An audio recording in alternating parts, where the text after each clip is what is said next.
대만을 둘러싼 미중 갈등이 다시 격화하고 있는 분위기인데요. 대만의 전현직 총통이 최근 중국과 미국을 각각 방문한 것이 발단이 된 것으로 보입니다. 중국은 사흘째 대만을 사방으로 포위하는 고강도 무력 시위를 이어가고 있고요. 상황이 이렇다 보니 내년에 치러질 대만 총통 선거가 미국과 중국의 대리전이 될 것이다, 이런 관측마저 나오고 있는 상황입니다. 세계이면 오늘은 대만을 둘러싼 미중 갈등 살펴보도록 하겠습니다. 외신캐스터 전주현 씨 나와 계십니다. 안녕하세요. 네, 안녕하세요. 네, 이것도 참 이례적인 특이한 일이에요. 네. 어떻게 이렇게 미국으로 중국으로 이렇게 서로 전현직 시기에. 총통이 이렇게 나눠져서 가는지 모르겠어요. 그렇습니다. 네. 일단 차이잉원 총통은 미국을 갔죠. 네. 그냥 미국만 간 건 아니고요. 사실 지난달 29일에 9박 10일간의 일정으로 중미 수교국들이 있습니다. 과테말라랑 벨리즈를 방문하면서 미국 뉴욕과 LA를 갈 때 올 때 이렇게 한 번씩 경유하는 그런 방식으로 방문을 한 거예요. 네. 왜 갑자기 중미 수교 국가들을 갔을까? 지난달 26일에 온두라스가 수교국이었는데 중국과 수교한다면서 대만과 단교를 선언했습니다. 맞아요. 네. 예, 그래서 이제 얼마 남지 않았거든요. 대만 수교 국가가. 그러니까 남은 국가들과의 관계를 좀 강화하기 위한 그런 측면이 있었습니다. 지금 중남미 지역은 대만과 외교 관계를 갖고 있는 7개 국가가 있는 지역이에요. 그래서 대만의 외교 전략상 굉장히 중요한 지역입니다. 그런데 최근에 많은 수교 국가들이 차이나머니를 앞세운 중국과 수교를 하면서 대만과 단교하는 일이 이어지고 있어요. 그리고 온두라스도 이번에 중국과 수교를 하면서 중국으로부터 60억 달러, 우리 돈으로 한 7조 8천억 원 수준 재정 지원을 받기로 한 것으로 알려졌습니다. 네. 네. 이 온두라스에 앞서서 니카라과도 2021년, 엘살바도르랑 파나마는 2018년과 2017년에 대만과 단교를 했는데요. 근데 이번 달에 파라과이에서 대선이 치러지는데 이 파라과이 대선 결과도 좀 지켜봐야 될 가능성이 높아지고 있습니다. 왜냐하면 지금 야권의 유력한 대선 후보가 알레그레 후보인데 내가 대통령이 되면 대만과의 외교 관계를 다시 평가하겠다라는 공약을 내세웠기 때문이에요. 그래서 이 후보가 만약에 당선이 되면 대만의 수교 국가가 또 하나 줄어들 가능성도 있습니다. 그래서 만약에 이렇게 파라과이마저 단교를 하게 되면 이제 대만의 수교 국가는 과테말라, 벨티즈, 아이티 교황청, 에스와티니, 카리브해, 태평양 섬나라 이렇게 총 12개 국가만 남게 돼요. 그래서 중미 수교 국가들과의 관계를 다시 한번 강화하기 위해서 이번에 지금 두 나라를 방문을 한 겁니다. 근데 이제 중남미를 가면서 미국을 거쳐서 가니까 중국은 어떤 명목으로든 대만 지도자들이 미국을 방문하는 걸 반대한다. 이것은 하나의 중국 원칙을 훼손하는 것이다라고 강하게 반발을 했고요. 네. 하지만 여기에 대해서 미국은 경유 방식으로 방미를 하는 건 예전에 총통들도 다 했던 방식이다. 이건 오랜 관행인데 미국의 하나의 중국 정책과도 일치하는데 그렇게 반발할 이유가 없다라면서 반박하는 입장을 내놨습니다. 근데 이게 외교인 것 같아요. 네. 원래 그렇게 했던 건데 네. 왜 스쳐 지나가는 거야? 그렇죠. 그러면서 할 건 다 하잖아요. 네. 이게 외교인 것 같아요. 이 마잉주 전 대만 총통은 중국 본토를 또 방문했어요. 네, 그 마잉주 총통이 어떤 사람이냐면 차이잉원 총통이 집권하기 전인 2008년부터 2016년까지 대만 총통이었습니다. 지금 차이 총통은 민진당 소속이지만 네. 이 마 전 총통은 국민당 소속이거든요. 지난달 27일부터 12일간의 일정으로 중국 본토를 갔는데 이 마잉주 총통의 국민당은 전통적으로 중국 대륙과 좀 적극적으로 교류를 해야 된다. 양안 간에 좀 우호적으로 지내야 된다라는 입장을 내세우는 정당입니다. 네. 지금 마잉주 전 총통의 중국 대륙 방문도 굉장히 주목을 받은 게요. 왜냐하면 국민당 정부가 대만으로 이제 간 이후에 74년 만에 대만의 전 현직 총통 중에서 첫 번째로 중국 본토를 방문한 거였거든요. 그래서 주목을 좀 많이 받았습니다. 네. 그래서 일단 마 전 총통은 중국 가는 건 민간적인 교류다 이렇게 얘기를 했지만 대만 여당인 민진당은 중국의 대만 정책에 도움을 주는 행위다라면서 비판하는 입장을 내놨고요. 마 전 총통의 방중 일정이 딱 차이 총통의 방미 일정과 겹쳤습니다. 귀국하는 날짜도 똑같았거든요. 네. 그래서 중국이 차이 총통의 미국 방문 효과를 좀 떨어뜨리기 위해서 마 전 총통을 활용하는 의도가 있었다 이런 분석이 나왔습니다. 근데 스쳐 지나간다고 하는 차잉원 총통은 네. 미국에서 케빈 메카시 하원 의장하고 만났어요. 그렇습니다. 네. 이게 굉장히 주목을 받을 수밖에 없는 만남인데 5일에 캘리포니아주에서 만났거든요. 그런데 양국이 단교를 한 이후에 대만 총통과 미국의 하원 의장이 미국 영토에서 공식 회동한 건 이번이 처음이었거든요. 근데 미국 하원 의장이 권력 서열 3위잖아요. 그렇죠. 굉장히 네. 높은 인물입니다. 그래서 미국과 대만 단교 이후에 미국 영토에서 열린 양측 간의 최고위급 회동이다. 이런 기록도 세웠습니다. 근데 메카시 의장만 혼자 간 건 아니고요. 네. 공화, 민주당 소속의 하원 의원 10여 명이 함께 갔어요. 그러니까 반중 노선은 여야가 없다. 이걸 보여주기 위해서 이렇게 같이 갔고요. 양당 의원들이. 네. 그리고 미국이 79년에 중국과 수교를 하면서 대만과 단교를 했었습니다. 하지만 미국은 대만 관계법에 근거를 해서 대만과 실질적인 외교 관계를 유지하고 있어요. 그래서 그 대만 관계법이 대만의 자위력을 유지하기 위해서 대만에 대한 방어적 성격의 무기 제공, 대만 고위 인사들의 방미 허용 등을 규정하는 그런 내용을 담고 있습니다. 당연히 또 중국이 크게 반발했겠죠. 만나기 전부터 만나면 안 된다면서 굉장히 그 강한 그런 어조로 얘기를 많이 내놨는데요. 네. 역시 여기에 대해서도 미국 정부는 아니 차이 총통이 이번에 6번이나 경유 형식으로 미국을 방문했었고 그 올 때마다 의원들을 다 만났다. 중국은 과잉 대응할 필요가 없다. 이런 입장을 또 내놨습니다. 근데 중국 입장에서는 그렇지 않잖아요. 그렇지 않죠. 일종의 네. 이제 미국과 중국 그리고 대만 간의 아슬아슬한 외교 네. 관계 이걸 더욱 부각시킨 측면이 있겠어요. 그렇습니다. 그래서 미국, 대만, 중국 간의 복잡하고 위태로운 삼각관계가 이번 회동으로 더 선명하게 드러났다라고 월스트리트저널이 분석을 내렸는데요. 메카시 의장이 만나면서 우리의 유대는 그 어느 때보다 강력하다라면서 대만에 대한 미국의 무기 판매가 제때 이루어져야 된다 이렇게까지 얘기를 했습니다. 양국 간 연대를 강조했고 차이 총통도 미국의 강력한 지지는 대만 사람들에게 우리가 고립돼 있지 않고 혼자가 아니란 점을 확인해 준다라면서 이번 만남을 평가했습니다. 그러니까 사실 미중 경쟁이 심화되면서 미국 내에서 중국에 대해서 반대하는 목소리가 커지는 가운데 이 회동이 이뤄진 거잖아요. 네. 그리고 지금 민주당 공화당이 반중 노선에서는 한 목소리를 낸다고 말씀을 드렸는데 경쟁하면서 거의 대만에 대한 지지를 나타내는 모습을 보이고 있거든요. 그래서 대만이 이렇게 미국과 밀착하는 모습을 이번에 보여주게 됐는데 그러면서도 중국의 눈치를 좀 봐서 약간 줄타기를 했다. 이런 얘기가 나왔는데 왜냐하면 네. 대만 총통이 미국 하원 의장을 미국에서 만난 건 이번이 처음인데 형식상으로는 환승지에서 비공식 면담을 하는 그러니까 예전에 차이 총통이 가서 다른 의원을 만날 때랑 같은 방식을 택했습니다. 더 두드러지는 방식을 택한 게 아니에요. 네네. 그 차이 총통이 그리고 이번에 바이든 미국 대통령을 만난 건 아니고요. 메카시 의장도 원래는 대만에 가기로 되어 있었습니다. 네. 하지만 미국 본토에서 만나는 것으로 일정을 좀 조정한 측면이 있고요. 대만에 갔더라면 훨씬 더 긴장감이 훨씬 더 파장이 컸죠. 네, 그렇죠. 작년 8월에 펠로시 당시 네, 그렇죠. 하원 의장이 갔었잖아요. 그때 중국이 대만 해협을 둘러서고 굉장히 강력한 무력 시위를 벌인 적이 있기 때문에 그때 미중 간 충돌 직전이다 이런 얘기까지 나왔었거든요. 그러니까 네. 그걸 고려해서 약간 좀 수위를 낮췄다라는 평가가 나오고 있어요. 아무래도 대만은 수교 국가가 줄고 있으니까 강력한 동맹국인 미국과 우리가 이렇게 가깝다라는 걸 중국을 비롯한 국제사회에 보여줄 필요가 분명히 있었습니다. 하지만 중국과의 관계도 무시할 수 없거든요. 계속 유지를 하는 것도 그 대만에 중요하기 때문에 이런 수위를 낮추는 행동을 했고 미국도 중국이 대만의 안보를 위협하는 상황이 펼쳐지면 미중 관계가 더 악화될 수밖에 없거든요. 안 그래도 안 좋은데 네네. 그래서 그걸 고려해서 미국도 수위를 낮췄다 이렇게 평가가 됐습니다.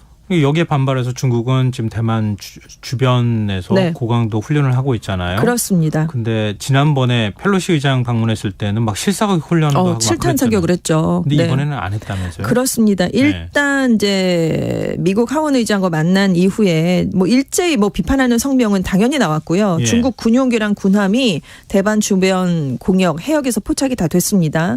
그렇지만 작년처럼 고강도는 아니었거든요. 그래서 왜 이렇게 약간 수위를 처음에 낮췄을까라고 얘기가 분석이 여러 가지가 나왔는데 네. 일단 중국이 지금 국가 이미지를 좀 새롭게 바꾸려는 의도가 있기 때문이다. 네. 왜냐하면 이제 중국이 국제적인 리더다. 좀 그리고 뭐 여러 가지 분쟁을 해결하는 중재자로서 역할을 하겠다. 이런 걸 내세우고 있잖아요. 네, 사우디하고 이란 갈등 중재한 그렇습니다. 것처럼 우크라이나 전쟁 그렇고. 네. 평화를 제시하기도 하고 그리고 이제 세계 무대에서 고립되는 걸 좀 막기 위해서 왜냐하면 이제 미국과의 갈등을 좀 극복해 보기 위해서 좀 네. 다른 우호 내토 국가들을 끌어들여야 될 필요가 있는 거잖아요. 그래서 프랑스, 호주 뭐 이런 동맹 국가들을 좀 끌어들이기에 총력을 기울이고 있는데 마침 프랑스 마크롱 대통령하고 폰데어라이엔 유럽연합 집행위원장이 중국을 방문하고 있었어요. 네. 그래서 이 지도자들이 있을 때 무력 시위를 굉장히 강력하게 벌이면 이미지를 바꾼다면서 이런 행동을 왜 하는가라는 비판이 나올 수가 있었거든요. 더 주목을 받을 수 있고 네. 그래서 이들이 떠나기 전까지는 좀 자제를 했다 이런 얘기가 나오고 있고요. 내년 1월에 대만에서 총통 선거가 있습니다. 네. 근데 너무 대만인들을 자극하면 오히려 반중국 여론이 높아질 수 있거든요. 그래서 작년보다 수위를 낮췄다라는 얘기를 뉴욕타임스가 내놨습니다. 근데 마크롱 프랑스 대통령이 중국을 방문했었어요. 네, 그렇습니다. 폰데어라이엔 위원장과 함께 동시에 방문을 했었죠. 그래서 굉장한 환대를 받았었죠. 마크롱 대통령 떠나고 나니까 태도가 바뀌었어요? 그렇습니다. 그 전까지는 약간 고강도로 하진 않았는데요. 네. 인민해방군이 마크롱 대통령이 돌아가고 난 8일부터 오늘까지 사흘간의 일정으로 대만섬을 포위하는 형태의 대규모 군사훈련, 날카로운 검 연합훈련이란 걸 실시했어요. 그래서 대만 해협에서 무력 시위를 벌였습니다. 그래서 군용기 수십여 대가 매일 대만섬 중간선을 넘나들었어요. 그래서 군사적 위협도 강했고 오늘은 대만섬 동쪽에 있던 항공모함 산둥함까지 훈련에 참가시켰습니다. 네. 그리고 인민해방군이 공식 SNS 계정을 통해서 핵무기 탑재가 가능한 H-6 폭격기로 추정되는 군용기가 대만섬 북부 상공에서 훈련하는 그런 모습을 담은 영상을 또 아주 공개적으로 했습니다. 네. 그러니까 중국이 마음만 먹으면 얼마든지 대만섬에 대규모 폭격을 할 수 있다라는 걸 과시했다라는 분석이 나왔는데요. 그러니까 심리전이라는 거죠. 그래서 군사적인 압박 외에 전자전, 정보전 자산까지 이번에 다 동원을 했어요. 그래서 이건 단순한 무력 시위를 넘어서 전쟁 리허설에 좀 가까운 훈련이 아니었느냐 이런 얘기가 나오고 있는데요.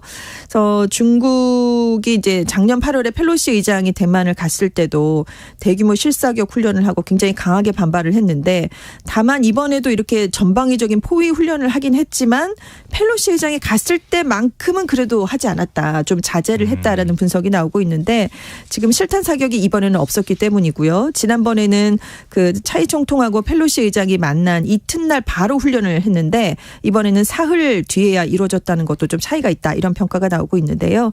대만의 한 전문가는 중국이 이런 무력 시위를 하는 이유는 중국 내 강경한 민족주의자들의 불만을 좀 달래보려고 하는 것이다. 이런 분석을 또 내놓기도 했습니다. 근데 외교적인 보복 조치도 내놨어요? 왜냐하면 차이 총통하고 메카시 하원 의장이 만나고 예. 이제 차이 총통이 대만에 돌아왔거든요. 예. 그랬더니 이번에는 마이클 맥콜 미국 하원 외교위원장이 이끄는 초당파 의원 대표단이 또 대만에 갔습니다. 그래서 대만에 가서 차이 총통, 라이칭더 부총통 또 우리의 국회의장에 해당하는 유시쿤 입법원장 같은 대만 고위급 정치인들과 또 만남을 쭉 이어서 가졌어요. 그런데 지금 메카시 의장과 만난 것도 중국으로서는 불편한데 네. 지금 맥콜 외교위원장까지 아예 대만에 갔으니까 네. 중국이 이번에도 강하게 반발을 하면서 이번에는 대만의 주미 대사 역할을 하는 샤오메이친 주미 대만 문화대표부 대표, 대만 학술단체 두 곳에 대해서 중국 본토와 홍콩, 마카오 입국을 영원히 금지시켰습니다. 그리고 이들과 관련된 기업이 중국과 협력하는 것도 금지하는 제재안을 발표했고요. 또 차이 총통 방미와 관련된 미국 기관 두 곳에 대해서도 중국과 협력할 수 없게 제재를 단행했습니다. 다만 미국의 소리 방송은 이걸 어떻게 평가했냐면요. 네. 보통 대만 고위급 인사들은 중국에 안 간다. 그리고 중국 법원은 대만에 대한 관할권이 없기 때문에 중국의 이번 제재는 좀 상징적인 효과가 있고 실효성은 거의 없을 수 있다. 이런 분석을 내놓긴 했습니다. 그런데 차잉원 총통하고 마영주 전 총통 네. 뭐 각기 중국하고 미국 갔다 온 거잖아요. 네, 그렇습니다. 갔다 와서 뭐라고 합니까? 7일에 동시에 대만에 들어갔거든요. 그런데 차이 총통은 중국에 굴복을 하지 않겠다라는 얘기를 이날 내놨습니다. 그래서 미국 같은 비슷한 생각을 가진 나라들과 자유민주주의 가치를 수호해보겠다. 미국과의 안보 협력이 더 강화되길 기대한다라는 걸 굉장히 강조해서 얘기를 했는데 민진당이 내년 총통 선거에서 승리할 수 있게 미국이 적극 지원해달라는 뜻을 담았다. 이런 평가가 나왔고요. 네. 마 전 총통은 대만은 전쟁과 평화 중에 하나를 선택해야 된다. 중국과 화해해야 한다라는 네. 점을 좀 강조하는 얘기를 내놨는데요. 그러니까 중국과 안정적으로 교류할 수 있는 정당은 국민당뿐이다라는 점을 강조하려는 그런 의도로 분석이 됐습니다. 그래서 파이낸셜 타임스는 민진당은 대만의 수호자라는 이미지를 또 국민당은 긴장 완화의 적임자는 우리다라는 이미지를 계속해서 쌓고 있다라는 분석을 내놨습니다. 이렇게 하는 게 네. 내년 대만 총통 선거 때문이기도 하다. 이런 분석. 그렇습니다. 어떻게 보세요? 내년 1월에 이제 총통 선거가 있거든요. 네. 근데 사실 대만에서 중요한 문제로 다뤄지는 게 하나가 선거에서요. 양안 관계, 대미 관계를 어떻게 할지가 굉장히 중요하게 여겨지거든요. 네. 근데 지금 작년 11월에 대만 지방 선거를 했을 때 민진당이 야당인 국민당에 참패를 했습니다. 그래서 차이 총통이 민진당 주석 자리를 그때 내려놨거든요.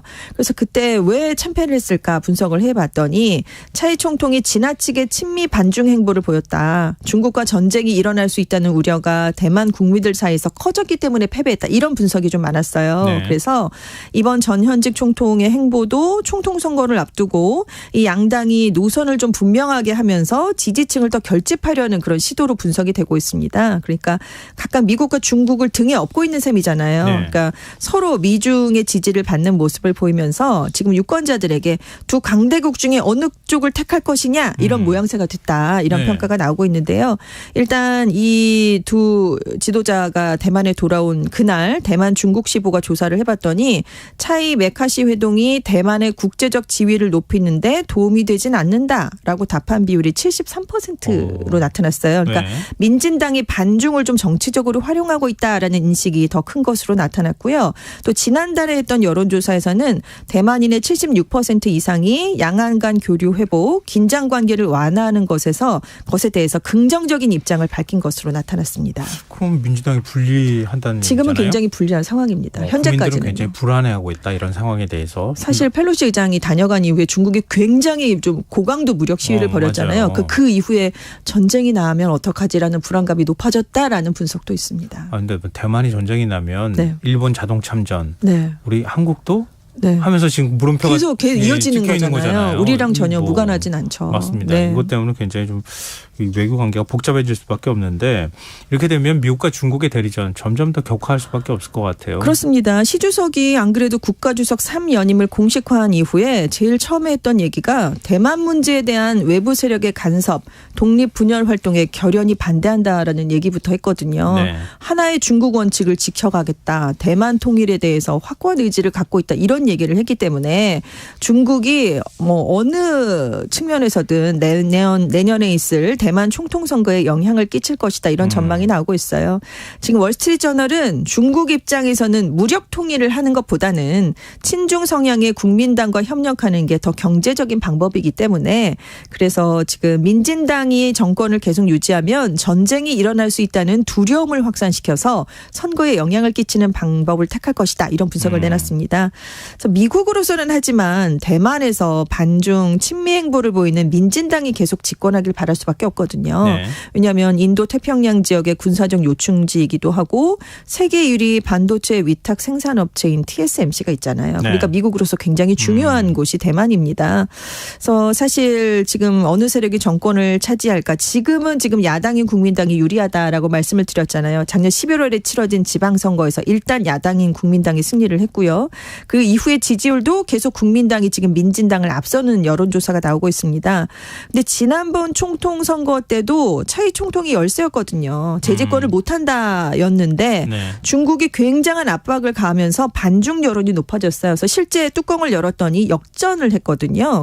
그러니까 지금 내년 1월까지는 좀 시간이 남아 있으니까 어떤 변수가 발생할지에 따라서 표심이 좀 달라질 수 있고 그래서 중국이 지금 대만이 지금 국제적 위상을 높이려는 시도를 우리는 용납할 수 없다라는 신호를 보내고 싶긴 하지만 선거 때문에 좀 자제하는 게 아니냐. 그래서 우호적인 입장을 나타내는 게 아니냐 이런 분석이 나오고 있습니다. 지금 설명하신 건 대만 내부의 관점에서 해석하는 거잖아요. 네. 좀 큰 관점에서 보면 우리 한반도부터 시작해서 대만으로 내려가고 동남아시아까지 내려가는 큰 분쟁 지역화가 만들어지는 거 그렇습니다. 아닐까. 네. 긴장은 계속 높아지지 않을까 하는 걱정이 드네요. 자, 지금까지 세계이면 외신캐스터 전주현 씨였습니다. 고맙습니다. 네, 감사합니다. 김성환의 시사형 오늘 순서 여기서 마칩니다. 모바일 치킨 쿠폰 당첨자 5분은 홈페이지 공지사항에서 확인하실 수 있습니다. 지금까지 시사평론가